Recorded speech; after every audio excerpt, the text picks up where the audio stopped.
चिपक रहा है बदन पर लहू से पैरहन, हमारी जेब को अब हाजते रफू क्या है।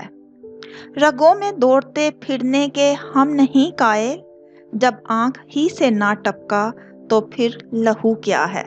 अस्सलाम वालेकुम गाइस, कैसे हो आप सब? उम्मीद करती हूँ आप सब बहुत अच्छे से होंगे। आप सुन रहे हैं रज़िया सुल्ताना की आवाज़ में हुस्ना हुसैन का लिखा हुआ खूबसूरत नॉवल उसरी युसरा। आज इस नॉवल की लेटेस्ट एपिसोड पेश की जा रही है। उम्मीद करती हूँ आपको ये नॉवल ऑडियो की सूरत में बहुत पसंद आ रहा होगा। गाइस, नॉवल स्टार्ट करने से पहले आपको ईद उल अजहा की ढेरों खुशियां मुबारक हों। अल्लाह ताला आपकी कुर्बानियों को, आपके खलूस को कबूल फरमाए। मुझे भी अपनी दुआओं में याद रखिएगा। चलें स्टार्ट करते हैं हुस्ना हुसैन का लिखा हुआ खूबसूरत नॉवल उसरी युसरा।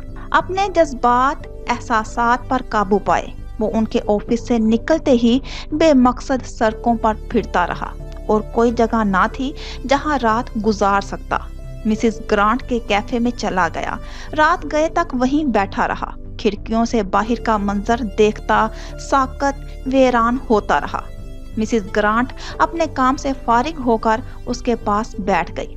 बगोनिया हाउस छोड़े उसे महीना हो चुका था। अब अचानक वो उनके सामने था। उन्होंने चंद एक सवाल किए जिनके मुख्तसर हूँ हाँ में जवाब देते उसने वाजिया कर दिया वो तफसीलात में जाने को तैयार नहीं। वो तशवीश से उसे देखती रही। कैफे बंद करने का वक्त करीब था। लाइट्स मद्दम कर दी गई थी। काउंटर पर मखसूस यूनिफॉर्म में मलबूस लड़की कुछ ही देर में इजाजत लेकर जा चुकी थी तो उसने सर उठाया। क्या मैं आपके कैफे में जॉब कर सकता हूँ? उसने कुछ सोचकर बहुत अचानक से पूछा। मिसेस ग्रांट हैरत से उसे देख कर रह गई। मुझे इसकी जरूरत है, जरा सा झिझक कर कहा। सर हनूज झुका हुआ था। वो बहुत मुस्तरिब और परेशान नजर आ रहा था। वैकेंसी नहीं थी मगर वो फिर भी इनकार नहीं कर सकी। वो लड़का उन्हें बहुत अजीज था। हाँ श्योर, कुछ सोच कर बोली। तुम क्रेसिटी के साथ कल से काउंटर संभाल लो। उसने खोई हुई नजर उठाई, उन्हें देखा, फिर शुक्रिया अदा करके चला गया। अगले दिन सुबह सवेरे ही वो उनके कैफे पर मौजूद था। हो सकता है आपसे कुछ लोग आकर कहें कि मुझे जॉब से निकाल दिया जाए, तो क्या आप? वो कहते कहते रुक गया। ऐसी हिम्मत कौन करेगा? मिसेस ग्रांट को गुस्सा आ गया।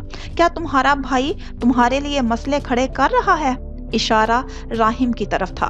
उनके तासुरात से लग रहा था आज वो उसे छोड़ेंगी नहीं। नहीं, ऐसी कोई बात नहीं है। बुरबुराते हुए अंदर चली गई। कुछ जरूरी हदायत लेने के बाद उसने काउंटर पर अपने हिस्से का काम संभाल लिया। आजम शेराजी कुछ भी कर लेते, मिसेस ग्रांट कम अज कम उनकी किसी ऑफर पर उसे काम से नहीं निकाल सकती थी। अपनी जॉब सिक्योर करके रिहाइश का बंदोबस्त करने लगा तो पता नहीं कहां से जेम्स, विलियम और राहिम आफाक उठकर आ गए। सामने वाली बिल्डिंग में एक फ्लैट किराए के लिए खाली है। अगर हम चारों मिलकर थोड़ी थोड़ी पे करें तो कैसा? काउंटर टेबल पर बैठे राहिम ने कहा तो उसे मुकम्मल नजरअंदाज करते वो बिल बनाता रहा। जेम्स और विलियम की गर्दनें भी दाएं बाएं से नमूदार हुई थी। विलियम को अपने हिस्से का एक रूम चाहिए। तुम तो जानते हो हमारी मॉम हाउंटेड हाउसेस डॉक्यूमेंट्रीज के कितनी सख्त खिलाफ हैं। वो सुनी अनसुनी किए अपने काम में लगा रहा। प्लीज फारिस, मान जाओ, यहाँ से चलते बनो इससे पहले कि मिसेस ग्रांट को शिकायत लगाऊं। मुखातिब जेम्स और विलियम थे। धमकी उसने राहिम को दी थी। वो स्टूल पर चढ़कर बैठा था। डरने की अदाकारी करता सहम गया, फिर मुस्कुराते हुए कोहनियां जमाई। वैसे मानना पड़ेगा तुम्हारी जहानत को। मिसेस ग्रांट वर्सेस आजम शेराजी, वो तुम्हें जॉब से निकालने की बजाय हैदर के दांत तोड़ देंगी। हंसकर कदरे शरारत से अपनी बात इंजॉय की। फारिस, जेम्स और विलियम ने कोर्स की सूरत उसे अपनी तरफ मुतवज्जा किया था। प्लीज प्लीज, तुम दोनों के साथ तो मैं फिर भी मामला तय कर सकता हूँ, पर इसके साथ नहीं। उसने उनके लीडर राहिम आफाक की तरफ इशारा करके वाजिया किया। उनका लीडर काफी का तीसरा मग ऑर्डर कर चुका था। दुखी हो गया। अब मैं तुम्हें कैसे यकीन दिलाऊं कि मैं तुम्हारे दादाजी के लिए काम नहीं कर रहा? पहली बात, वो मेरे दादाजी नहीं हैं। दूसरी बात, तुम उन्हें छोड़ नहीं सकते। तीसरी, मुझे तुम पर अब कोई भरोसा नहीं। राहिम कुछ देर तक सकते किसी कैफियत में बैठा रहा, जैसे किसी बहुत ही गहरे सदमे से गुजर रहा हो। हरकत भी नहीं की, ना पलकों में कोई जुम्बश हुई। Are you dead?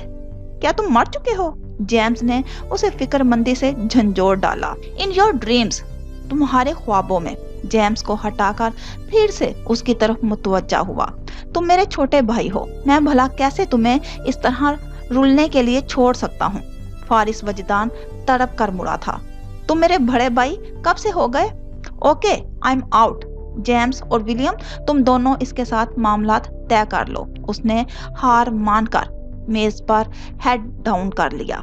वो बड़ा खुश हुए कि अलग कमरा मिल जाएगा, मगर फारिस वजदान रहाइश के मामले में कम अज कम राहिम आफाक की किसी चाल में फंसने के लिए तैयार नहीं था। साफ साफ मना कर दिया। वो तीनों मायूस होकर चले गए। शाम में कैफे बंद हुआ तो मिसेस ग्रांट ने उसे रोक लिया। कहाँ जा रहे हो? उसने रहाइश का फिलहाल बंदोबस्त नहीं किया था, सो ये रात तो किसी बेंच पर गुजरने वाली थी या फिर किसी शॉप के शेड तले। बताना नहीं चाहता था, सो चुप रहा। वो फिक्र से उसे देखती रही, फिर इसरार करके उसे अपने साथ ही घर ले गई। बकोनिया हाउस के लॉन में जेम्स, विलियम और राहिम इकट्ठे बैठे थे। राहिम ने बकायदा दूरबीन आंखों पर ठहरा कर उसे देखा, हालांकि वो कुछ ज्यादा दूर भी ना था।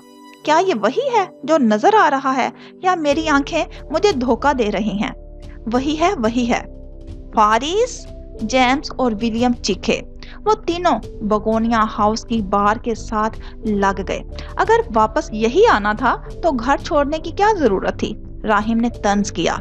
एग्जैक्टली। और क्या कह रहा था? मैं तो कभी वापस नहीं आऊंगा। उसकी नकल उतारी गई। सुबह हम पूरा घंटा खड़े रहे, उसकी मिन्नतें करते रहे और उसने एक नहीं सुनी। मिसेस ग्रांट लाख खोल रही थी और वो जेबों में हाथ डाले तपा सा खड़ा था। यहाँ से तो मैं बहुत अच्छे से तुम पर नजर रख सकता हूँ। पल पल की खबर, हर खबर के 30-30 पाउंड्स चार्ज करूंगा। मैं तो बहुत अमीर हो जाऊंगा।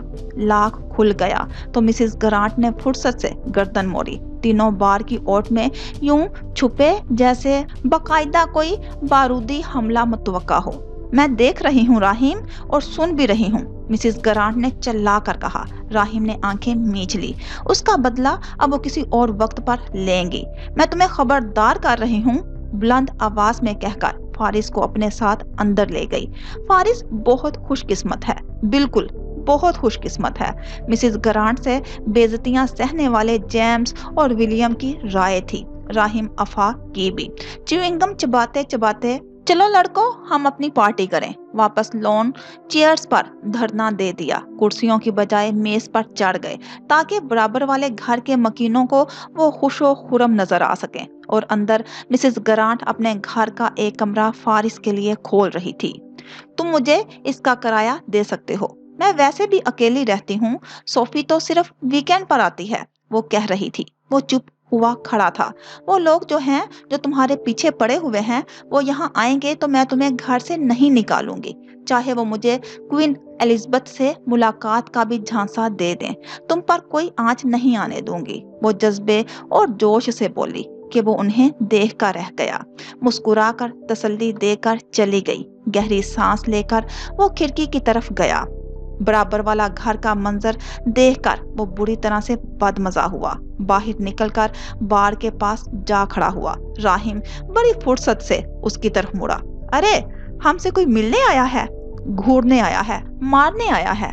अगर तुमने मेरी कोई भी बात अपने आजम साहिब को बताई तो मैं तुम्हारी जान ले लूंगा। उसने शदीद गुस्से के आलम में खालिस उर्दू में धमकी दी। जेम्स और विलियम ने होंकपन से उसकी शक्ल देखी थी। बताने को है ही क्या, यही कि आजम साहिब, जब से आपके पोते ने मिसेस ग्रांट के कैफे में जॉब शुरू की है, उनके कस्टमर्स भर गए हैं। खास तौर पर स्कूल की लड़कियां बहुत ज्यादा आने लगी हैं। मिसेस ग्रांट का बिजनेस तो खूब चमक रहा है। हंसते हुए फारिस को देखा। अब तुम खुद सोचो, मैं इन्हें ऐसी खबरें देता अच्छा लगूंगा? जेम्स और विलियम भी हंसे।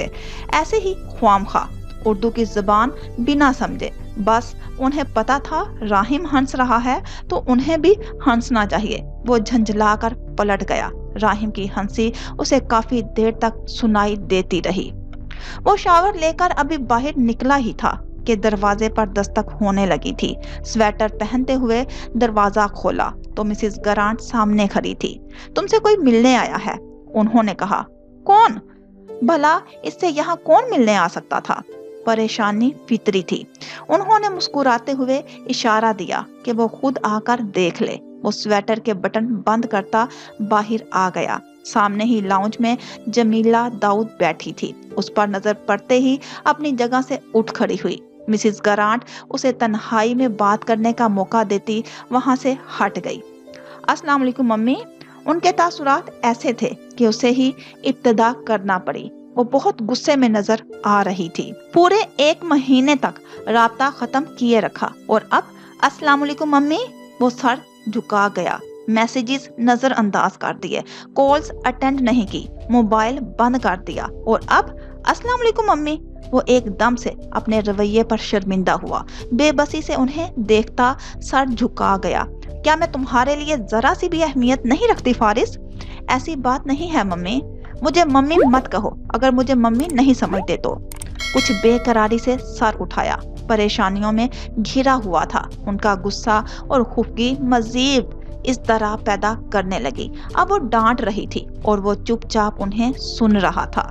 मैं आपको इग्नोर नहीं कर रहा था। तो जो ये तुम कर रहे थे इसे क्या कहते हैं? मैं सिर्फ, उसके लब हिले। आंखों से इस तरह की कैफियत झलक रही थी। मुझे लगा कि आप मुझे डांटेंगी, गुस्सा करेंगी। आखिर को ये आपके बेटे का मामला था। जमीला का तमाम गुस्सा एकदम से खत्म हो गया।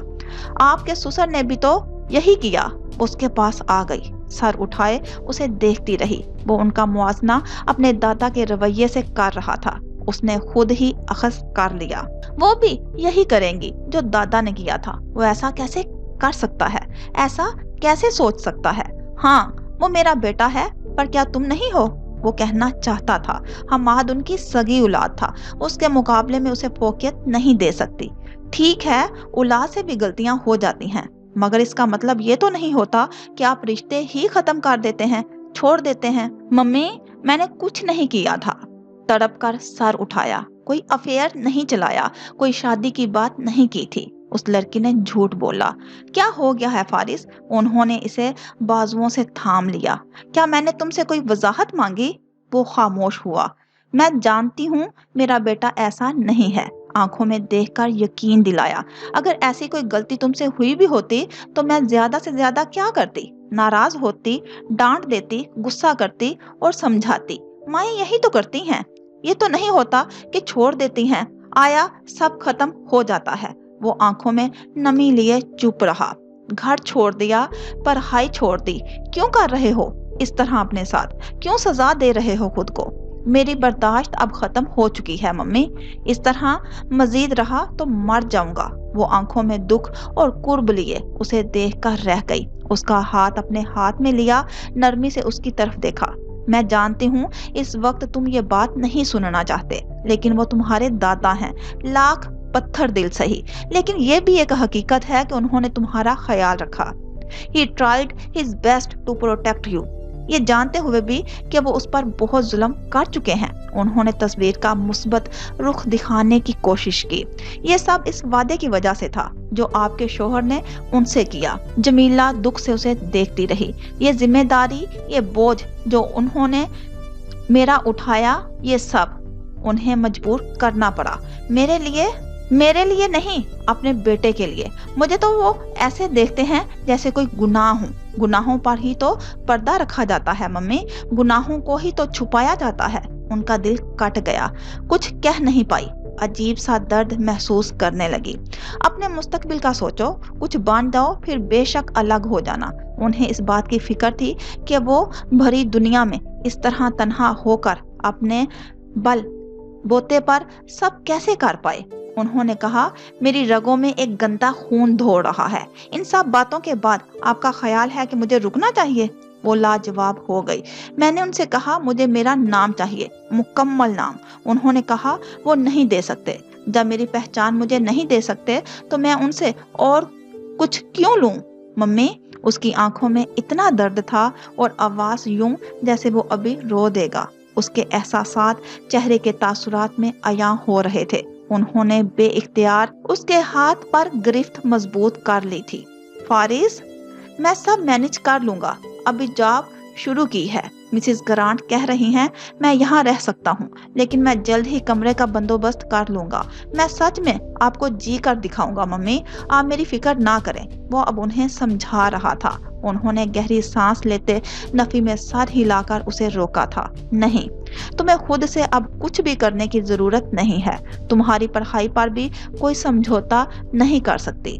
ممی، چپ چاپ میری بات سنو فارس۔ ٹھیک ہے، تمہارے دادا کے ساتھ اپنے اختلافات ہیں، مگر میں تمہاری ماں ہوں۔ جب تک انہوں نے تمہاری ذمہ داری اٹھائی میں ایک طرف رہی۔ اب جب کہ تم نے انہیں چھوڑ دیا ہے تو میں خود کو ایک سائیڈ پر نہیں رکھ سکتی۔ میں تمہیں فائنینشلی سپورٹ کروں گی۔ ممی پلیز، اس نے احتجاج کیا، اور اگر تم نے یہاں بھی ضد کی تو میں ساری زندگی تم سے بات نہیں کروں گی۔ آپ مجھے بلیک میل کر رہی ہیں؟ ہاں، یہی سمجھ لو۔ تم یہاں دن رات جاب کرو گے، رہائش کے لیے مارے مارے پھرو گے، ہزار مسئلے ہوں گے، اور میں وہاں امریکہ میں چپ چاپ بیٹھی رہوں؟ تم نے یہ کیسے سوچا؟ کیوں مجھے احسانات کے بوجھ تلے دبا رہی ہیں ممی؟ احسان نہیں کر رہی، فرض نبھا رہی ہوں۔ تمہاری جگہ حماد ہوتا تو میں اس کے لیے بھی یہی کرتی جو تمہارے لیے کر رہی ہوں۔ ممی، سمجھنے کی کوشش کریں۔ ممی بھی کہتے ہو اور سمجھا بھی رہے ہو۔ وہ بے بسی سے انہیں دیکھ کر رہ گیا۔ اب میرے ساتھ چلو، روم کا بندوبست کر لیتے ہیں، پھر تمہیں یونیورسٹی بھی جوائن کرنی ہے۔ یہ سارے معاملات اسی ہفتے ہو جانے چاہیے۔ وہ ان کے اصرار پر نہ چاہتے ہوئے بھی ان کے ساتھ چلا گیا۔ یونیورسٹی کے قریب ہی ہال آف ریزیڈنسی میں رہائش کا انتظام ہوا۔ ایڈوانس میں پیمنٹ انہوں نے کر دی۔ ڈین سے ملاقات بھی ہوئی۔ اس کے ساتھ تمام معاملات انہوں نے خود دیکھے۔ ایک ماہ کی غیر حاضری کے بعد اب وہ سارے کام خود سے ٹھیک کر رہی تھی۔ راہم کو بھی فون کر دیا۔ وہ شام میں ہی اس کا سامان ہاسٹل میں دینے آ گیا۔ میں آج صبح ہی سوچ رہا تھا تمہاری ساری کتابیں بیچ کر ہیری کے لیے ایک بڑا پنجرا خرید لیتا ہوں۔ وہ رائٹنگ ٹیبل پر اپنی اشیاء رکھ رہا تھا، دانت پیس کر رہ گیا۔ کمرہ تو اچھا ہے، مگر بگونیا ہاؤس کی کیا ہی بات ہے؟ تم یہاں صرف سامان دینے آئے ہو، فارس نے یاد دلایا۔ سنی انسنی کیے اس نے دروازہ کھول کر سر باہر نکالا۔ کیا یہ برابر والا کمرہ خالی ہے؟ وہ اب باہر کسی لڑکے سے پوچھ رہا تھا۔ اصل میں مجھے کسی پر دن رات نظر رکھنی ہے، اور اس نے مجھے بہت سے پیسے ملنے والے ہیں، سو اگر ہم آدھا آدھا شیئر کر لیں تو کیا تم یہ کمرہ چھوڑ سکتے ہو؟ لڑکا نفی میں سر ہلاتا کچھ گھبرا کر الٹے قدم وہاں سے بھاگ گیا۔ فارس نے اسے کوٹ سے پکڑ کر اندر کو کھینچ کر دروازہ زور سے بند کیا تھا۔ کیا بکواس کر رہے ہو تم؟ اس سے لڑ پڑا۔ اپنا کام کر رہا ہوں۔ اپنا کام کر رہے ہو یا مجھے مشکوک بنا رہے ہو؟ تمہاری والی لائن زیادہ بہتر ہے۔ وہ ہنسا۔ اینی ویز، کال کر لینا مجھے اگر کچھ ضرورت پڑے تو۔ مسز شیرازی خاص طور پر تاکید کر کے گئی ہیں۔ خیال رکھنا اپنا۔ کندھا تھپتھپایا اور باہر نکل گیا۔ وہ کچھ دیر تک بند دروازے کو دیکھتا رہا، پھر گہری سانس لے کر اپنی کتابیں سیٹ کرنے لگا تھا۔ اس نے یونیورسٹی دوبارہ جوائن کر لی تھی۔ اب وہ دل جمی سے پڑھائی بھی کر رہا تھا اور اپنا کام بھی۔ جمیلہ داؤد مسلسل اس کے ساتھ رابطے میں تھی۔ ان کے ساتھ اکثر ویڈیو کال پر بات ہو جاتی تھی۔ وہ واحد انسان تھی جن کے ساتھ وہ کھل کر اپنی ہر بات کر لیتا تھا۔ اپنے روزمرہ تفصیلات سے آگاہی دیتے وہ حتی الامکان مطمئن اور پرسکون نظر آنے کی کوشش کرتا، مگر وہ پھر بھی اس کی پریشانیوں کو بھانپ لیتی تھی، اس کے حوصلے بڑھاتی، ثابت قدم رہنے کی تلقین کرتی۔ ان کی باتیں ہمیشہ زخموں پر مرہم کا کام دیتی۔ اکثر وہ طلق ہو جاتا، اکثر وہ سنبھل بھی جاتا۔ اعظم شیرازی سے دوبارہ ملاقات نہیں ہوئی تھی۔ حیدر بھی نہیں آیا تھا۔ وہ بھی یہی چاہتا تھا، ताहम राहिम आफाक उससे मिलने आता रहा था, नजरअंदाज करने और गुस्सा दिखाने के बावजूद भी। मिसिस ग्रांट ने बुलाया है तुम्हें, उनसे मिल लेना। अब की बार जब आया तो कह कर गया। वो मसरूफ था, वीकेंड पर उनसे मिलने चला गया। उनकी बेटी सोफी अपने बच्चों के साथ आई हुई थी। अच्छा खासा शोर मचा हुआ था यहाँ भी और बगोनिया हाउस के लॉन में भी। वो अंदर चला गया, कुछ देर तक उनके पास बैठा रहा। उन्होंने हाल अहवाल पूछा, उसके जवाब से मुतमिन हुई, कुछ किताबें गिफ्ट की, प्यार से कुछ नसीहतें भी की। वो अपना बहुत ख्याल रखे, खुश रहे। उसने सर हिलाया, शुक्रिया अदा करके बाहर आ गया। वहां जहां राहिम आंटी सोफी के बच्चों को कुछ फजूल से मैजिक ट्रिक्स दिखाकर उनकी पॉकेट मनी हथिया चुका था। अच्छी कमाई हो गई, पैसे गिनते हुए बोला, कम अज कम बच्चों को तो बख्श दिया करो। तो मैं बख्श देता हूँ, क्या ये काफी नहीं? मैं कोई बच्चा नहीं हूँ। दांत पीसे, पैसे जेब में डालता बार फलांग कर उसके पास आ गया। वो सर उठाए अब बगोनिया हाउस को देख रहा था। 4 साल गुजारे थे, घर की याद आना फितरी सी बात थी। राहिम ने उसकी नजरों का ताकुब किया। ये घर अब तुम्हारे नाम पर है। असुलन मुझे इसका किराया किसे देना चाहिए, तुम्हें या आजम शहराजी को? ख्याल था उसे गुस्सा आ जाएगा, मगर वो सुनी अनसुनी किए बाढ़ के साथ टेक लगाकर खड़ा हो गया। क्या ख्याल है, कल आउटिंग कर लें? जेम्स और विलियम भी फ्री हैं, मुझसे कह रहे थे चलोगे हमारे साथ? खिलाफे तवक्का उसने कंधे उचका दिए, गोया इजाजत दी। वो प्लान करना चाहे तो कर सकता है। राहिम के लिए उसके रवैये का ये बदलाव हैरान कुन और खुशगवार था। इसी लम्हे एक उड़ती हुई गेंद उसके सर पर आ गई थी। What the hell! सर पकड़कर घूमा तो आंट सोफी के बच्चे वाईफाई सिग्नल्स की तरफ तरतीब से खड़े थे। तुम जादूगर हो, तुमने खुद को बचाया क्यों नहीं? देख नहीं रहे मैं बात कर रहा था, सर सहलाते हुए जब्त करके जवाब दिया। तो मैं प्रोटेक्टिव शील्ड लगाकर बात करनी चाहिए। जादूगर उन्हें बहुत अजीज था, समझदारी से मशवरा दिया। राहिम ने कुछ कहने के लिए मुंह खोला, फिर लब भींचकर जेब से पैसे निकालकर उन्हें थमा दिए। जाओ यहाँ से, वरना मैं तुम सबको चूहा बना दूंगा। खौफजदा करना चाहा। क्या तुम हमें तोता बना सकते हो? इश्तियाक से पूछा गया। तोता नहीं, चमगादड़। मैं चमगादड़ बना सकता हूँ। ऐसे ही बाजू फैलाए तो बच्चे चीखते हंसते शोर मचाते दरवाजे की तरफ भागे। मिसिस ग्रांट ने आजिज आकर खिड़की से सर बाहर निकाला। Rahim, I did nothing. जवाबन उसने भी चलाकर जवाब दिया, मैंने कुछ नहीं किया। तुम्हें तो जैसे मैं जानती ही नहीं हूँ। सुलग कर खिड़की बंद कर दी। आजकल के बच्चे तो बुड़बुड़ा कर फारिस की तरफ मुड़ा। वो हनूज जेबों में हाथ डाले खड़ा था। हर बात का जवाब चाहिए इन्हें। बड़े भी अजीब हैं, बच्चों को लूटते हैं। फारिस ने लुकमा दिया। 20 मिनट तक ट्रिक्स दिखाए हैं मैंने इन्हें। मुशक्कत तलब काम है जैसे। फारिस ने तंज किया। हाँ तो तुम सिक्का गायब करके दिखा दो। सिर्फ एक सिक्का गायब किया? नहीं, मैंने रुमाल से गुलाब का फूल भी निकाला। मिसिस ग्रांट की नवासी ने मुंह में डाल लिया कि शायद इस तरह ताकतें मिल जाएंगी। वो बताते हुए हंसा। किसी मंजर ने याद के दरवाजे पर दस्तक दी। सर झटक कर फारिस ने कदम उठा लिए। राहिम बातें करता उसके साथ चलता रहा। कुछ ही देर में वो मिसिस ग्रांट के कैफे में मौजूद थे, जहां एक अलग ही रौनक लगी हुई थी। विलियम ने इशारा करके बुलाया तो वो उसके पास जाकर खड़े हुए। निगाहें जेम्स पर जमी हुई थी, जो सामने बैठा 8-9 साल के बच्चों को अपनी हाल ही में शाया होने वाली 30 सफ़ों की किताब पर साइन के साथ ऑटोग्राफ दे रहा था। मिसिस ग्रांट के कैफे में एक कतार लगी हुई थी। जिंदगी अगर तुम्हें मुक्का मारे तो तुम उसे लात मारो। कोई तुम्हें समंदर में फेंके तो तुम उसे लावे में फेंक दो। ये लिखने से ये उसके फैन। राहिम हैरानो शुशद्दर हुआ खड़ा था। कहा तो था, विलियम मजे से चॉकलेट खाते हुए बोला। मेरा भाई बहुत टैलेंटेड है। ये तो कोई मुश्किल काम नहीं, हम भी लिख सकते हैं। क्यों फारिस? जिंदगी अगर तुम्हें शर्ट दे तो पैंट तुम खुद खरीद लो। बिल्कुल। जिंदगी अगर तुम्हें शैम्पू दे तो शावर तुम खुद ले लो। जिंदगी अगर तुम्हें जमीन दे तो घर तुम खुद बना लो। दोनों मिलकर हंसे थे। विलियम ने दोनों को घूर कर देखा था। जेम्स ने भी गर्दन मोड़ी थी। वो एकदम से संजीदा हो गए। क्या मसला है? कोई मसला नहीं। یہ کہہ رہے ہیں ولیم ان کا بھانڈا پھوڑنے ہی لگا تھا، مگر وہ اس کا منہ بند کیے زبردستی کھینچ کر اپنے ساتھ لے گئے۔ جیمز کندھے اچکا کر پھر سے اپنی ننھی فین کی طرف متوجہ ہو گیا تھا۔ زندگی معمول پر آنے لگی۔ وہ راہیم، جیمز اور ولیم سے ملنے لگا۔ وہ اکثر گھومنے پھرنے کا پروگرام بھی بنا لیتے۔ مسز گرانٹ کے کیفے پر بھی ملاقات ہو جاتی۔ جیمز اور ولیم تو ہر روز آ جاتے۔ راہیم البتہ کبھی کبھی آتا تھا۔ آج کل وہ انتہا کا مصروف تھا۔ کچھ دنوں کے لیے مکمل غائب بھی ہو گیا، رابطہ بھی بند رکھا۔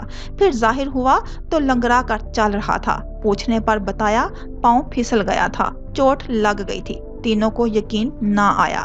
جیمز اور ولیم تو باقاعدہ اس کی جاسوسی میں لگ گئے تھے۔ فارس کو بتاتے رہتے بگونیا ہاؤس میں کون آ رہا ہے اور کون جا رہا ہے۔ اسے کوئی دلچسپی نہ ہوتی، مگر سن لیتا۔ ایک گنجے سے کوئی مسٹر تھے، ایک لمبی سی کوئی آنٹی تھی جن کی سٹیپس اترتے ہوئے ہیل ٹوٹ گئی تھی۔ ان کے ساتھ کوئی لڑکا بھی تھا۔ ایک سیاہ فام خاتون بھی تھی جو اپنے ڈرائیور کے ساتھ وکٹورین ہاؤس لینے آئی تھی۔ ایک لمبا سا آدمی جو بہت غصے میں لگ رہا تھا۔ انہوں نے جتنے حلیے بتائے ان میں سے کوئی ایک حلیہ بھی حیدر کا نہیں تھا۔ کیا وہ واقعی میں اعظم شیرازی کے لیے کام کرنا چھوڑ چکا ہے؟ اس نے سوچا۔ اگر ہاں تو گھر کیوں نہیں چھوڑا؟ راہیم سے جتنی بار ملاقات ہوئی اس نے اعظم شیرازی کا ذکر کیا نہ حیدر سے متعلق کوئی سوال پوچھا تھا۔ وہ ایسے ہی خود کو ہر اس بات سے دور رکھنا چاہتا تھا جو اسے تکلیف دیتی تھی۔ میں پاکستان جا رہا ہوں، اس سے ملنے آیا تو بتایا۔ اس طرح اچانک؟ فارس حیران ہوا۔ میں بیٹھا ہوا تھا تو سوچا کیوں نہ پاکستان وزٹ کر لیا جائے۔ پاکستان وزٹ؟ فارس نے میں نے خیز نگاہوں سے اسے دیکھا۔ تم یہاں یہ بھی تو کہہ سکتے تھے کہ میں اپنی فیملی سے ملنے جا رہا ہوں۔ راہیم نے مسکراتے ہوئے کافی کا مگ قریب کر لیا۔ اور سناؤ، پڑھائی کیسی ہو رہی ہے؟ ابھی کسی نے ٹاپک چینج کیا ہے۔ فارس نے ہاتھ کھڑا کیا۔ غیر ضروری ٹاپک کہہ کر گھونٹ بھرا۔ پڑھائی مکمل ہو گئی، ڈگری حاصل کر چکا، کچھ پیسے بھی کما لیے۔ کچھ دنوں تک ناردرن ایریاز میں جاؤں گا، گھوموں پھروں گا، مزے اڑاؤں گا، پھر لندن واپس آ جاؤں گا۔ ہاں، اگر اپنے کچھ دشمنوں کے ہتھے نہ چڑھا تو۔ مگ رکھ کر سر اٹھایا۔ کتنے بے مروت انسان ہو تم۔ میں اتنا سفر کر کے یہاں پہنچا ہوں اور تم نے کھانے کا نہیں پوچھا ابھی تک۔ کسی نے ابھی پھر سے ٹاپک چینج کیا۔ فارس نے اعلان کیا۔ راہیم کھسیانہ ہو کر ہنسا۔ بہت بھوک لگی ہے یار، پیزا آرڈر کر دو۔ فارس نے پیزا آرڈر کر دیا۔ 10-15 منٹ میں ڈیلیور کر دیا گیا۔ کھانا کھاتے ہوئے باتیں بھی ہوتی رہی۔ تمہارے دادا ایک اچھے انسان ہیں اگر مجھ سے پوچھو تو، اس نے اچانک ہی کہہ دیا۔ میں ایسا کوئی سوال تم سے کیوں پوچھوں؟ راہیم نے گہری سانس لی۔ ویسے ہی بتا رہا تھا۔ تم تو تعریف ہی کرو گے ان کے کام جو کرتے ہو۔ میں صرف تمہارے دادا کے لیے کام نہیں کرتا، میرے اور بھی بہت سے کلائنٹس ہیں۔ سنجیدگی سے کالر جھاڑ کر انکشاف کیا۔ کیا وہ بھی تمہیں اپنے دشمنوں پر نظر رکھنے کے لیے ہائر کرتے ہیں؟ وہ گردن پیچھے کی طرف کیے کہکا لگا کر ہنسا۔ فارس لب بھینچے بیٹھا رہا۔ دشمن؟ I like it۔ یہ خدمات صرف اعظم صاحب کے لیے۔ ویسے تم مجھ پر زبردستی مسلط کیے گئے تھے، ورنہ میں ان کے لیے کام کرنا چھوڑ چکا تھا۔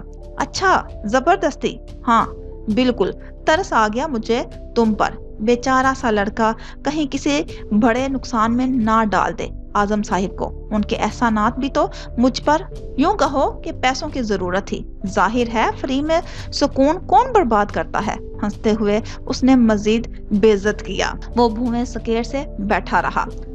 تم بھی مجھے ہائر کر لو اپنے کسی دشمن پر نظر رکھنے کے لیے۔ میں صرف نظر نہیں رکھتا، میں پھٹنے سے پہلے بم نیوٹرلائز بھی کرتا ہوں اور اس کے لیے بہت پیسے بھی چارج کرتا ہوں۔ لگے رہو، خود سے لگے رہو۔ وہ سر جھٹک کر کھانا کھاتا رہا۔ راہیم مسکرا کر رہ گیا۔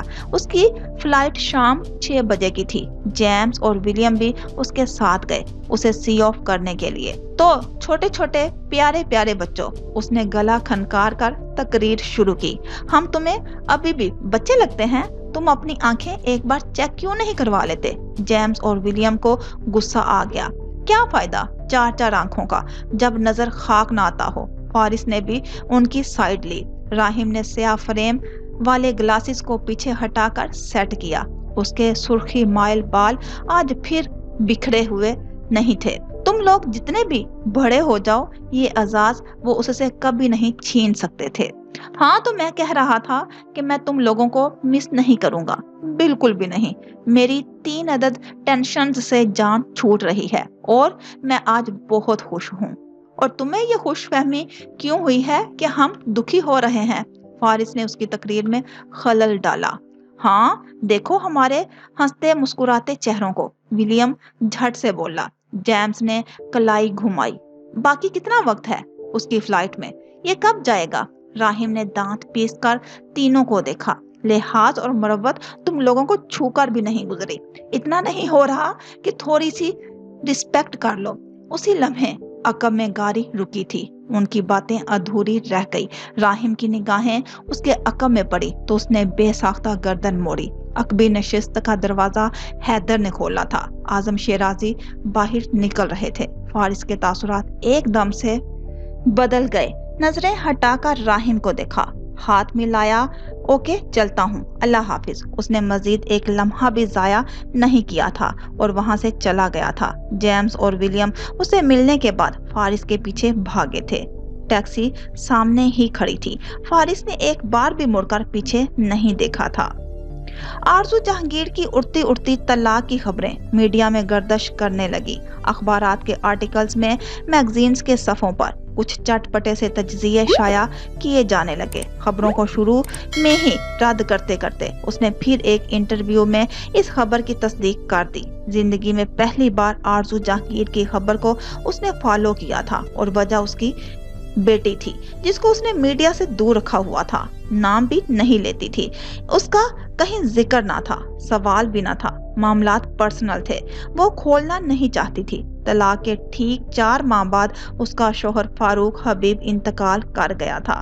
خبر میں دلچسپی نہ تھی مگر باوجود کوشش کے بھی وہ خود کو اس کے خاندان کے بارے میں مکمل معلومات حاصل کرنے سے نہیں روک سکا تھا۔ وہ بچہ اس وقت کہاں ہے؟ وہ بس یہ جاننا چاہتا تھا۔ فاروق حبیب نے اپنی پہلی بیوی کو طلاق دے کر ہی آرزو جہانگیر سے شادی کی تھی۔ بیٹا باپ کے پاس تھا تو اب یقیناً بھائیوں کے پاس ہوگا۔ اس دن یونیورسٹی سے واپسی کے بعد اس نے راہیم کو کال کی تھی۔ کچھ انفارمیشن چاہیے تھی مجھے، میں ابھی سے بتا رہا ہوں، فری میں کچھ نہیں کروں گا۔ یہ کم ہے کہ تمہارے کھانے کا بل میں ہی دیتا رہا ہوں؟ فارس نے اسے شرم دلانا چاہی۔ پھر ٹھیک ہے، میں بات سننے کے پیسے چارج نہیں کرتا۔ حیدر بالکل ٹھیک کہتا ہے تمہارے بارے میں، بربرا کر رہ گیا۔ مجھے فاروق حبیب کے بیٹے کی معلومات چاہیے۔ فاروق حبیب؟ آرزو جہانگیر کا شوہر؟ او آئی سی۔ پوری بات سمجھتے راہیم آفاق کے لب گول ہوئے۔ ابھی پچھلے مہینے جن کی ڈیتھ ہوئی ہے؟ ہاں، میں جاننا چاہ رہا تھا کہ ان کا وہ بیٹا جو آرزو جہانگیر سے ہے وہ کس کے پاس ہے؟ اس کا لہجہ سنجیدہ تھا۔ راہیم کو ایک دم سے معاملے کی نزاکت کا ادراک ہوا۔ ہو سکتا ہے وہ اپنی ماں کے پاس ہو، اس نے کچھ سوچ کر کہا۔ وہ عورت جب ڈائیورس لیتی ہے تو اپنے بچوں کو ساتھ نہیں رکھتی، نہ ہی پلٹ کر خبر لیتی ہے۔ اس کے لہجے اور انداز میں عجیب سی تلخی تھی۔ ہو سکتا ہے اس بار انہوں نے سوچ سمجھ کر کوئی فیصلہ کیا ہو۔ تم کہنا کیا چاہ رہے ہو؟ I think you should talk to your mother۔ میرے خیال سے تمہیں اپنی ماں سے بات کرنی چاہیے۔ فارس کے تاثرات میں سختی سی آ گئی۔ میں نے تم سے مشورہ نہیں مانگا، تم ان کے بیٹے کے بارے میں جان کر کیا کرو گے؟ اصل سوال یہ تھا۔ I just want to make sure he is safe۔ میں اس بات کی یقین دہانی کروانا چاہتا ہوں کہ وہ محفوظ ہے۔ Makes sense۔ راہیم نے سر ہلایا۔ اب ضروری تو نہیں کہ سب تمہارے دادا جیسے ہوں۔ ایکسٹرا سیکیورٹی دے کر زندہ رکھیں۔ فارس لمحے بھر کے لیے تمہا اور دوسرے ہی پل وہ سلگ اٹھا۔ This has nothing to do with my grandfather۔ اس کا لہجہ ایک دم سے کڑک ہوا تھا۔ اس بات کا میرے دادا سے کوئی تعلق نہیں۔ تم ہمیشہ ان کے ذکر پر اتنا تپ کیوں جاتے ہو؟ تم میرے معاملات میں انہیں کیوں لے آتے ہو؟ میں انہیں نہیں لاتا، وہ تمہارے سب ہی معاملات میں ہر جگہ ہیں۔ فارس وجدان کے لب بھینچ گئے۔ دونوں کے مابین ایک دم سے خاموشی چھا گئی۔ فائن، میں پتہ کروا کر بتاؤں گا تمہیں۔ اس سے قبل کہ مزید کوئی بدمزدگی یا لڑائی ہوتی، راہیم نے بات وہیں ختم کر دی۔ وہ کچھ بے چینی سے اس کی طرف سے جواب کا انتظار کرتا رہا۔ दिन ब दिन उसकी फिक्र में इजाफा होता रहा था। आरजू जहांगीर की जिद, जायदाद के मसले, अदालती कार्रवाइयां और इन सब से बचने के लिए उस बच्चे के भाई की कोई हल तलाश करेंगे, और वो हल, उसका दिल एकदम से आहनी शिकंजे में आया था। इंतजार कुछ मुश्किल हुआ तो उसने खुद ही कॉल कर दी। राहिम के पास एक खबर थी मगर तस्दीक शुदा ना थी। उसे बताना नहीं चाह रहा था। कोई बड़ा मसला है? नहीं, ऐसा नहीं है, हो सकता है किसी और की बात हो। मुझे फारूक हबीब की बहन का एड्रेस मिला है, कल उनकी तरफ जाऊंगा, कल तक कंफर्म करने दो। कौन सी बात है जो तुम कंफर्म करना चाह रहे हो? Is he all right? Rahim एकदम से खामोश हो गया था। बालों में हाथ फेर कर वो कुछ बेकरारी से यहाँ वहाँ टहल रहा था। जो भी बात है बता दो मुझे। शायद हबीब हाउस में कोई हादसा पेश आया था। बच्चा सीढ़ियों से गिर गया था और फारिस वजदान झटके से रुक गया। उसे लम्हे भर के लिए अपना दिल रुकता हुआ महसूस हुआ था। जिस नौकरानी ने मुझे ये खबर दी है उसे मजीद कुछ नहीं पता। मैं कल उनकी बहन नाजिया हबीब से मिलूंगा तो असल बात उनसे ही मालूम हो सकती है। उसने कॉल काट दी। हथेलियों पर सर गिराए कितनी देर तक बैठा रहा। रात से दिन और दिन के मुख्तलिफ पहर किस तरह गुजरे अंदाजा ना था। यूनिवर्सिटी में अपनी क्लासेस भी उसने गायब दिमागी के आलम में अटेंड की। जहन उलझा हुआ था, ज़मीर मलामती हो रहा था। उसे एक महीने का इंतजार नहीं करना चाहिए। उसे फौरी तौर पर ही फारूक हबीब के खानदान से राब्ता कर लेना चाहिए था। क्या वो कुछ कर सकता था उसके लिए? अगर हाँ तो क्या, किस हैसियत और किस बुनियाद पर? सिर्फ ये कि माँ एक थी तो क्या फारूक हबीब के बेटों से ज्यादा उसका हक हो सकता था उस पर? क्या आरजू जहांगीर के बतन से जन्म लेने वाली हर औलाद का मुकद्दर एक सा होगा? धुतकार और आजमाइशें उन्हीं के हिस्से में आएंगी, मौत भी, बदसलूकी और रिश्तों से महरूमियां भी। शाम के 9 बजे राहिम ने कॉल की तो उसने धड़कते दिल के साथ कॉल रिसीव कर ली थी। कोई बुरी खबर ना हो, दिल ये दुआ कर रहा था। हालात कुछ और कह रहे थे। मैंने तुम्हें तस्वीरें भेजी हैं, देखी नहीं तुमने? कौन सी तस्वीरें? हिज नेम इज ईसा। उसका नाम ईसा है, वो बिल्कुल ठीक है। और फारिस वजदान की अटकी हुई सांसें बहाल हुई। उसे होल्ड पर रखे फौरन से व्हाट्सएप ऑन किया। 3.5 साला बच्चे की तस्वीर, वो पार्क में कहीं था और एक तस्वीर में वो सोफे पर भी बैठा हुआ नजर आ रहा था। मेज पर कैंडी बॉक्स से कुछ उठाता हुआ भी। उसकी पेशानी पर कुछ स्टिचेस के निशान नजर आ रहे थे, लेकिन वो बिल्कुल ठीक था। अपनी पुप्पो के पास है। पहले तो वो यही कह रही थी कि हादसा था, बच्चा गिर गया था, लेकिन उसने दानिस्ता बात अधूरी छोड़ दी। तुम्हारे खदशात दुरुस्त थे। जायदाद का मसला, फारूक हबीब के बेटे और उनकी साबका बीवी हरगिज नहीं चाहते कि बच्चे को उसका हिस्सा मिले। फारिस ने गहरी सांस लेता बेड पर बैठ गया। और उसकी पुप्पो, क्या ईसा उनके पास महफूज है? हाँ, वो एक माकूल खातून है। ईसा अब उनके पास ही रहेगा। तुम टेंशन नहीं लो, वो बिल्कुल ठीक है। तुम घर कैसे पहुंच गए? मेरा मतलब है, उन्होंने इस तरह तुम्हें आने कैसे दिया? मैंने उनसे कहा कि मैं आरजू जहांगीर का रिश्तेदार हूँ, वो मेरे खाला जात की पुप्पो हैं, बच्चे से मिलने आया हूँ, वगैरह वगैरह। तो फिर उन्होंने मुझे मिलने दिया, अपना फोन नंबर भी दे आया हूँ। अगर कोई इशू होगा तो वो मुझसे राब्ता कर लेंगी। फारिस ने बेसाख्ता सुख भरी सांस ली, जैसे कोई भारी बोझ सीने से सिरक गया हो। गॉड, ईसा की शक्ल तुमसे बहुत मिलती है, देखता भी तुम्हारी तरह है, घूर घूर कर वो हंसा। और फारिस मुस्कुरा भी ना सका। थैंक्स, क्या बात है? फारिस शहराजी मेरा शुक्रिया अदा कर रहा है। मैं कहीं हैरत से वफात ना पा जाऊं। जिंदा रहो, अभी हमने मिलकर और भी बहुत से काम करने हैं। फ्रीजर खोलकर उसने पानी की बोतल निकाली। मेरी फीस मुझे मिलनी चाहिए। लंदन आओगे तो सब ही हिसाब बराबर होंगे। अब वो फ्रिज में कुछ खाने के लिए देख रहा था। मैं कल ही नॉर्दर्न एरियाज की तरफ जा रहा हूँ और सोच रहा हूँ अगर जेम्स और विलियम भी साथ होते तो कितना मजा आता। तुम तो बेइंतहा बोर इंसान हो। तुम्हारे साथ आउटिंग से बेहतर है इंसान हैदर को साथ ले जाए। लगे रहो, मुझे कोई फर्क नहीं पड़ता। उसने फ्रिज से अंडे, ब्रेड, मायोनीज, केचप वगैरह निकाल कर मेज पर रखा। वैसे तुम इन छुट्टियों में पाकिस्तान क्यों नहीं आ जाते? ہو سکتا ہے تمہارے وہ قاتل دشمن گرمیوں سردیوں میں کہیں مر کھپ گئے ہوں، اور یہ بھی تو ہو سکتا ہے وہ زندہ جاوید پھر رہے ہوں۔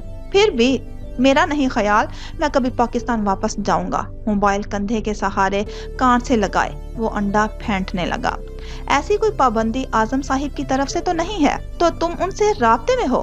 ارے نہیں یار، تم ان سے میری قبر کا پوچھ لو، وزٹ کر لینا۔ غصے سے کال کاٹ دی۔ راہم نے موبائل کان سے ہٹا کر سکرین کو گھورا، پھر سر جھٹک کر رہ گیا۔ علیزے شیرازی کے ساتھ اپنی منگنی ختم ہونے کے بعد وہ اس عرصے میں پہلی بار جمیلہ داؤد کے ساتھ لندن آیا ہوا تھا۔ نبیلہ شیرازی کے ساتھ فیملی تعلقات ہنوز ویسے ہی تھے۔ دعوت پر مدعو کیا گیا تو اس نے وہاں علیزے کو بھی دیکھا۔ اس دن اس سے یوں ملی جیسے ان کے درمیان کبھی ہوا ہی نہ ہو۔ اسے رشتہ ختم ہونے کا کوئی غم یا دکھ نہیں تھا۔ وہ اس کے ساتھ یوں بات کر رہی تھی جیسے بچھڑے ہوئے دو دوست بہت اچانک مل گئے ہوں۔ رابطہ ختم ہونے پر کوئی اعتراض، کوئی شکوہ شکایت بھی نہ ہوئی۔ دوسرا، وہ سر جھٹک کر وہاں سے اٹھ گیا جہاں وہ تھی اور جہاں اس کے کزنز ایک ہجوم سے بنائے باتیں کر رہے تھے۔ وہ گیلری میں جا کر کھڑا ہوا تھا۔ جمیلہ داؤد دیگر رشتہ دار خواتین کے ساتھ مصروف تھی۔ ہارون شیرازی بھی کافی سے لطف اندوز ہونے کسی بات پر ہنس رہے تھے۔ زندگی سے بھرپور ماحول، مگر اس کے اندر ایک دم سے تنگی بڑھ گئی تھی۔ نگاہیں بار بار علیزے کی طرف اٹھ جا رہی تھی۔ وہ کسی بات پر اتنا ہنس رہی تھی کہ آنکھوں میں پانی تک آ گیا تھا۔ کیا اسے ذرا سا بھی افسوس نہیں؟ سوال بس ایک ہی تھا اور جواب جیسے کہیں نہیں تھا۔ بھویں سکیرے وہ الجھا رہا۔ میں چاہ رہا تھا اگر آپ اور میں آج کہیں باہر چلیں۔ اگلے دن اس نے جمیلہ داؤد سے کہا۔ وہ لاؤنج کے صوفے پر ٹانگ جمائے بیٹھی تھی۔ کافی کا مگ ہاتھ میں تھا۔ سیاہ گھنے بال سیدھے کر رہے تھے۔ عقب میں فلیٹ کی دیوار گیر کھڑکیوں سے دریا نظر آ رہا تھا۔ امریکہ میں ہر ویکینڈ پر وہ آؤٹنگ کا پلان بنا لیا کرتے تھے۔ گھوم پھر کر شاپنگ کرتے، کسی اچھے ریستوران میں کھانا کھاتے۔ ہارون فری ہوتا تو وہ بھی ساتھ دیتا، مگر زیادہ تر اس میں جمیلہ اور حماد ہی ہوتے تھے۔ لندن آنے کے بعد مصروفیت میں اس قدر اضافہ ہوا تھا کہ گزشتہ 2 ہفتوں میں ایک بار بھی وہ اپنی ممی کے ساتھ وقت نہیں گزار سکا تھا۔ وہ خود بھی بہت بیزی تھی۔ انہوں نے اس کی بات سنی، سیاہی مائل بالوں میں ہاتھ پھیرتے لمحے بھر کے لیے کچھ سوچا۔ آج کا پلان کیسا رہے گا؟ ریموٹ اٹھاتے وہ صوفے پر بیٹھ گیا، چینلز بدلنے لگا۔ انہوں نے کافی کا مگ رکھ دیا۔ انہیں کسی بات کا خیال آیا۔ آج تو میں کچھ مصروف ہوں، ضروری کام سے باہر جانا ہے، کیوں نہ اتوار کو رکھ لیں؟ مسکرا کر کہا۔ ایسا پہلی بار ہوا تھا کہ وہ انہیں یاد دلا رہا تھا اور وہ معذرت کر رہی تھی۔ عموماً ایسے سب ہی پلانز وہ خود ہی بنایا کرتی تھی۔ شور اس نے کوئی اعتراض نہ کیا۔ شام تک اس نے اپنے کزنز کے ساتھ پلان بنا لیا۔ خوب گھومتے پھرتے رہے۔ اس کی کزن مونا اپنی ہی ہر فیورٹ جگہ دکھانا چاہتی تھی۔ تصویریں کھینچتے ہنستے ہوئے وہ ان کا بھرپور ساتھ دے رہا تھا۔ علیزے بھی ساتھ ہی تھی، مگر وہ خود ہی اس سے ایک فاصلہ سا برقرار رکھے ہوئے تھا۔ آخری منزل لندن آئی تھی۔ وہ اپنے کزنز کے ساتھ وہیں موجود تھا۔ برف گر رہی تھی، موسم سرد تھا۔ وہ شاہراہ پر چلتے اس منظر کو دور سے دیکھتے ہوئے آگے بڑھ رہا تھا، اور تب ہی اس کی نگاہ سڑک کنارے جمیلہ داؤد پر پڑی اور وہ جھٹکے سے اپنی جگہ رک گیا۔ ان کے پہلو میں ایک نوجوان تھا۔ اس کے بال ماتھے پر بکھرے ہوئے تھے۔ وہ کسی بات پر ہنستے ہوئے ان کی طرف دیکھ رہا تھا۔ فارس؟ ذہن میں ایک دم سے جھماکا ہوا۔ برفیلے موسم میں اس کا وجود آگ کی لپیٹ میں آ گیا۔ ضروری کام سے باہر جانا ہے، کیوں نہ اتوار کو رکھ لیں؟ ضروری کام؟ وہ سکتے میں کھڑا تھا۔ اس کے کزن ایک دوسرے سے ہنستے باتیں کرتے پیچھے رہ گئے تھے۔ مونا کی کسی بات پر شور مچا رہے تھے۔ اس نے حماد کا بازو پکڑ کر کھینچا بھی تھا اور وہ صدمے میں گھرا ہوا جس طرف دیکھ رہا تھا اس طرف سے دیکھتا رہ گیا۔ شیرازی مینشن کے تمام مناظر ذہن میں تازہ ہو گئے۔ بھولی بسری یادیں واضح ہو گئی۔ مہنگے کھلونے، قیمتی لباس، ہر آسائشات پر ایک ملازم کا کمرہ آنکھوں میں گھوم گیا۔ बात ज्यादा पुरानी ना थी। उसे दादा का गुस्सा भी याद था, उनका कहर, नाराजगी भी, उलझन या सदमा। सिर्फ इन बातों का ना था कि उसके तो वहमो गुमान में भी ना था कि उसकी मम्मी फारिस वजदान से राब्ते में थी। उस फारिस वजदान से जो अलीजे के साथ उसका रिश्ता खत्म होने का सबब बना था। उसे अपने आसपास, अपनी जिंदगी में, अपने रिश्तों में हर जगह फारिस वजदान नजर आने लगा था। बचपन से लेकर आज तक वो अपनी जगह पर कायम था। दादा ने उसकी कफालत खत्म नहीं की थी, मम्मी ने उसका साथ नहीं छोड़ा था। गुज़श्ता 5 सालों से वो लंदन आ रही थी, हर दूसरे तीसरे महीने, कभी 10 दिन के लिए, कभी 15 दिन के लिए। वो यही समझता रहा वो अपने आर्ट एग्जीबिशन के लिए जाती हैं, रिश्तेदारों से मिलने, नबीला शेराजी के बुलावे पर, उनकी पार्टीज अटेंड करने के लिए। तसव्वुर में भी ना था कि वो फारिस वजदान से मिलने आती थी। उसका दिमाग गुस्से से फट रहा था। वो अपने घर के किसी भी फर्द को अब समझ नहीं पा रहा था। यहाँ हो क्या रहा था? वो फारिस का हाथ पकड़े उठ गई थी। उससे बात करते हुए, उसकी सुनते हुए वो शाहरा किनारे लंदन आई की जानिब बढ़ने लगी थी। वो उसकी माँ थी, वो उसका वक्त किसी और को दे रही थी। उसे इनकार करके वो फारिस वजदान के साथ घूम रही थी। उसे यूं लगा जैसे उसके साथ धोखा हुआ हो, जैसे उसकी मम्मी ने उसके साथ झूठ बोला हो, उसकी अहमियत को कम किया हो। कौन था ये फारिस वजदान? क्या औकात थी इसकी कि वो गुज़श्ता 13-14 सालों से उसके दिल अजीज रिश्तों के हवासों पर छाया हुआ था। कोई भी उसे छोड़ने को तैयार ना था, ना दादा, ना उसकी मम्मी, बावजूद इसके कि उसने जो किया। भला मुलाजमों को भी इतनी अहमियत दी जाती है जितनी अहमियत उसे दी जा रही थी? मालकान भी इस तरह से वक्त निकालते हैं जैसे उसकी मम्मी उसके लिए निकालती थी? इस तरह गलतियां माफ कर दी जाती हैं जैसे उसकी कर दी गई थी? उसका दिल उचाट हो गया, मूड खराब हो गया। वो वहीं से वापस पलट गया। उसने अपने कजन्स की एक नहीं सुनी और उसी वक्त घर चला गया। जमीला दाऊद रात 11 बजे तक वापस आई थी। उसने उनसे कोई बात ना की। उन्होंने अगले दिन उसके साथ बाहर जाना चाहा तो उसने इनकार कर दिया। कजन्स के साथ पार्टी अरेंज करना चाहिए तो मना कर दिया। उनके साथ शॉपिंग पर भी नहीं गया। कजन्स के साथ भी सभी प्लान्स कैंसिल कर दिए। जमीला दाऊद उसके बदलते रवैये से परेशान हो गई। बार बार पूछती रही इसे क्या हुआ था, मगर वो कुछ भी बताने को तैयार नहीं था। अमेरिका पहुंचकर उसका रवैया मजीद खराब हो गया था। वो मुलाजमों पर बात बेबात बरसने लगा था। उसे छोटी छोटी बातों पर गुस्सा आ रहा था। वो घर ताखीर से आने लगा था। वो जमीला दाऊद की कॉल्स नजरअंदाज कर रहा था। वो घर के किसी फर्द से भी ठीक से बात नहीं कर रहा था। आजम शेराजी ने जमीला दाऊद से पूछा था। उन्हें खुद नहीं मालूम था उसे अचानक क्या हुआ था। वो उसके लिए बहुत परेशान हो रही थी। तुम्हें हो क्या गया है हमाद? वो घर ताखीर से आया तो उन्होंने लाउंज में ही रोक लिया। मुझे क्या हुआ है? वैसा ही सर्द और अजनबी सा लहजा, आंखों में दुनिया जहां की खुफगी ठहरी थी। बात से मसले हल होते हैं, इस तरह चुप रहने और गुस्सा दिखाने से क्या मिलेगा? मां सिवाय टेंशन के, प्यार भरे लहजे में कहते हुए उसे बाजू से पकड़कर अपने पास बैठा लिया। बताओ क्या हुआ है तुम्हें? क्यों इतने गुस्से में रहने लगे हो? अब जबकि वो इस्तफसार कर रही थी, उसे बोलने पर उकसा रही थी, तो उसने अपने अंदर के इश्तियाल पर काबू पाते हुए उनसे बात करने का फैसला कर लिया। परेशान वो थी तो सुकून में वो भी नहीं था। फारिस कौन है मम्मी? उसने सुर्ख पड़ती आंखें उन पर जमा कर पूछा। जमीला दाऊद अपनी जगह मुंजमद हो गई।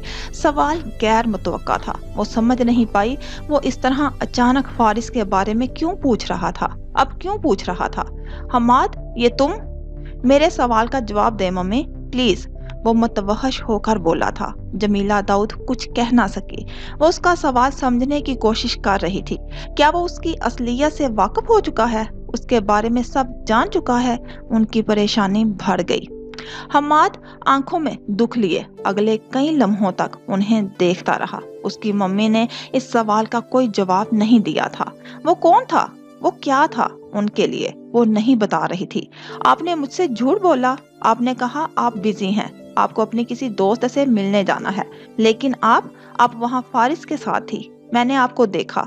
दुख, सदमे और गुस्से से वो लफ्ज जोड़ कर कह रहा था। आप लंदन भी सिर्फ उसकी वजह से जाती हैं? कौन है वो? क्यों आपके लिए इतना अहम है कि आप उसके लिए मुझे हमेशा से इग्नोर करती आ रही हैं? क्या हो गया है हमाद? लहजे में तशवीश लिए उसके बाजू पर हाथ रखा। मैंने तुम्हें कभी इग्नोर नहीं किया। ये तुम किस तरह की बातें कर रहे हो? मैं किस तरह की बातें कर रहा हूँ? वो झटके से अपनी जगह से उठ खड़ा हुआ। आप अब भी समझ नहीं रही मैं क्या कहना चाह रहा हूँ? गहरी सांस लेकर असाब पर काबू पाने की कोशिश करते हुए वो अपनी जगह से उठ खड़ी हुई थी। मैंने तुम्हें इग्नोर नहीं किया। उस दिन मुझे फारिस से मिलना था, हमारा प्लान पहले से तय था। क्यों मिलना था आपको उससे? वो बेबसी से उसे देख कर रह गई। बताइए मुझे, क्यों इम्पोर्टेंट है वो आपके लिए? वो चीखा। और वो लंदन में क्यों है और वहाँ क्या कर रहा है?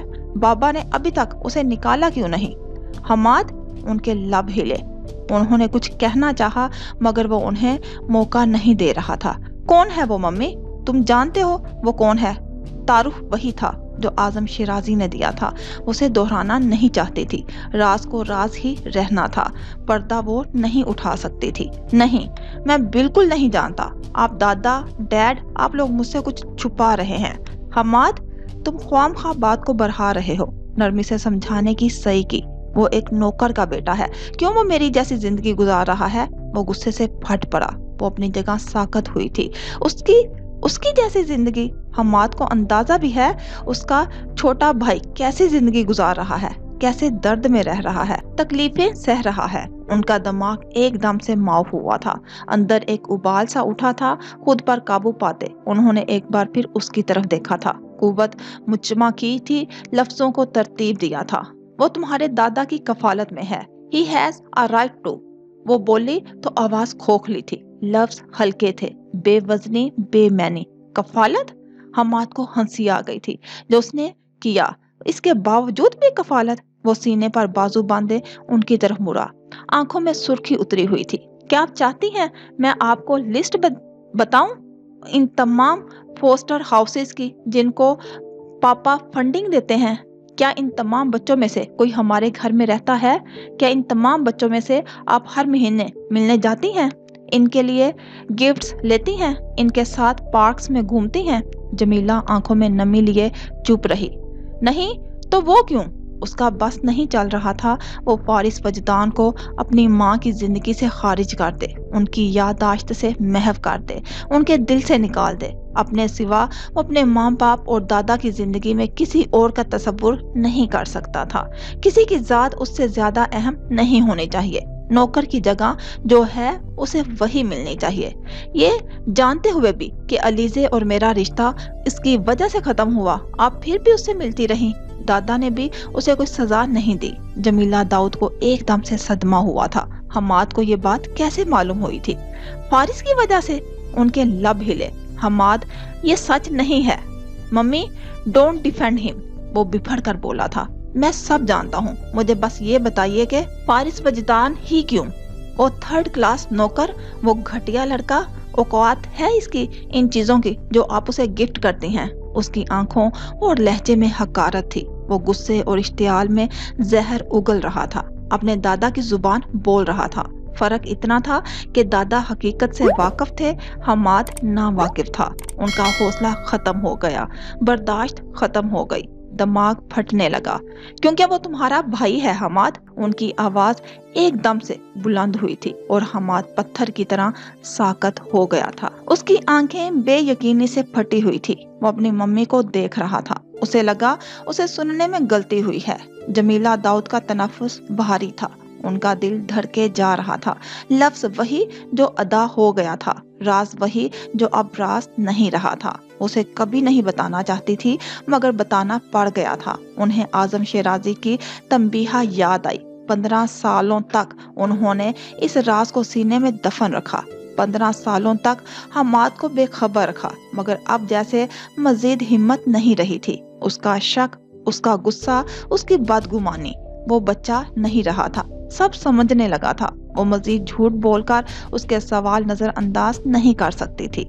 आप क्या कह रही हैं? सदमे में था, वह मुश्किल ही पूछ सका। उसे लगा मम्मी हंसकर अभी कह देंगी वो मजाक कर रही हैं। जिस लड़के को वो शहराजी खानदान का मुलाजिम समझता है वो भला उसका भाई कैसे हो सकता है? جس کے نام کے ساتھ ہارون شیرازی نہیں لگتا اور جو ان کے ساتھ ان کے گھر میں بھی نہیں رہتا، وہ اس خاندان کا حصہ کیسے ہو سکتا ہے؟ ٹھیک کہہ رہی ہوں، اندر اور باہر ہر طرف چھا جانے والے اس سکوت کو انہوں نے بہت مشکل سے توڑا، اپنی بات دہرا کر کئی آنسو اپنے اندر اتار لیے، اپنے زخمی دل کو تڑپنے کے لیے چھوڑ دیا۔ فارس ہارون شیرازی، وہ تمہارا چھوٹا بھائی ہے۔ حماد بے یقینی سے نفی میں سر ہلاتے پیچھے ہٹا۔ وہ اس بات پر یقین نہیں کر سکتا تھا، کسی صورت نہیں۔ آپ کو اندازہ بھی ہے ممی آپ کیا کہہ رہی ہیں؟ اس کے لہجے میں غم اور غصہ تھا، آنکھوں میں سختی اتر آئی تھی۔ اسے اپنی تمام دنیا تقسیم ہوتی نظر آ رہی تھی، رشتے، مقام، جائیداد۔ تمہارے ڈیڈ اسے گھر لائے تھے جب وہ 5 سال کا تھا، تمہیں یاد ہوگا، دل پر پتھر رکھ کر انگاروں کی سی اذیت اپنے وجود میں محسوس کرتے انہوں نے اسے یاد دلایا۔ اس نے نفی میں سر ہلایا، اسے یقین نہیں آ رہا تھا۔ تمہارے دادا کبھی نہیں چاہتے تھے تمہیں یہ سب معلوم ہو، مگر تم نے مجھے مجبور کر دیا۔ وہ دکھ اور صدمے میں تھا، متوحش اور بے یقین تھا، اور پھر وہ ایک دم سے ہنسنے لگا، زور سے ہنسنے لگا۔ جمیلہ داؤد اسے دم سادے دیکھ کر رہ گئی۔ تو یوں کہیے نا کہ ڈیڈ کی ناجائز اولاد۔ اس کا جملہ ادھورا رہ گیا۔ جمیلہ داؤد نے اپنے جوان بیٹے کے گال پر تھپڑ جھڑ دیا تھا۔ وہ اپنی جگہ ساکن ہو گیا۔ ایک لفظ نہیں حماد، انگلی اٹھا کر انہوں نے جس لہجے میں اسے وارن کیا، وہ آنکھوں میں صدمہ لیے انہیں دیکھ کر رہ گیا۔ جمیلہ داؤد آنکھیں مکمل تر تھی مگر آواز پتھریلی ہو رہی تھی۔ تمہارے بابا نے دوسری شادی کی تھی، نکاح ہوا تھا، فارس ان کا بیٹا ہے، تمہارا بھائی ہے وہ، چیخ کر کہا۔ اب وہ رو رہی تھی، زندگی عجیب مقام پر لے آئی تھی۔ اپنے شوہر کے کردار کی گواہی انہیں اپنے سگے بیٹے کو دینی پڑ رہی تھی، انہیں فارس وجدان کی حقیقت اپنے سگے بیٹے کو بتانی پڑ رہی تھی۔ انہیں دکھ پہنچا کہ فارس کے وجود کا تصور اس کے ذہن میں ایک ناجائز اولاد کے طور پر آیا۔ اعظم شیرازی نے یہ کیسا ظلم اس کی جان پر کر دیا تھا، کیسا سوال اس کی ذات پر اٹھا دیا تھا۔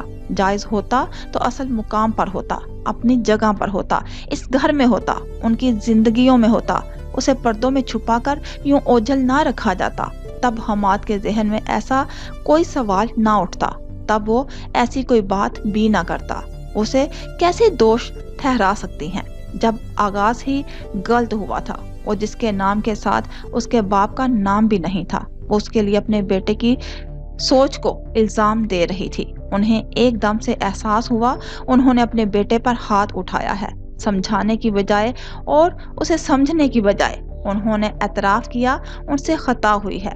آئی ایم سوری، میں نے تم پر۔ ان کی آواز کپ کپائی۔ وہ اپنی ماں کی گرفت سے آزاد ہوتا پیچھے ہوا۔ زندگی میں پہلی بار دادا نے غصہ کیا تھا اور وجہ فارس وجدان تھا۔ زندگی میں پہلی بار اس کی ماں نے ہاتھ اٹھایا تھا، اس کی وجہ بھی فارس وجدان ہی تھا۔ حماد میری بات سنو۔ نفی میں سر ہلاتا وہ مزید کچھ کہے بنا سیڑھیاں چڑھتا اپنے کمرے میں بند ہو گیا۔